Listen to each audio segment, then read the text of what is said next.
In provincia di Treviso quelli coinvolti dallo sciopero sono tutti i servizi pubblici, esclusa la scuola, l'università e la ricerca.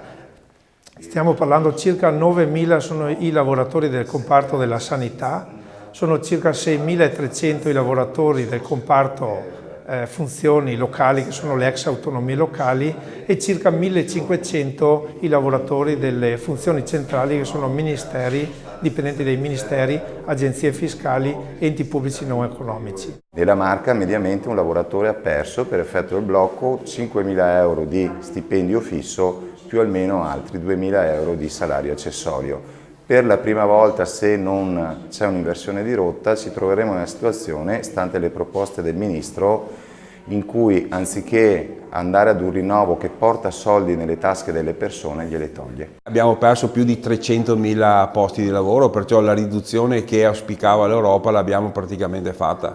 Il problema di fondo è che queste 300.000 persone che sono andate in quiescenza non è stato equilibrato a livello nazionale la loro uscita, e perciò di conseguenza abbiamo delle zone del territorio, soprattutto qui in provincia di Treviso, dove avevamo i livelli minimi di personale già all'osso, che siamo praticamente passati sotto al minimo indispensabile.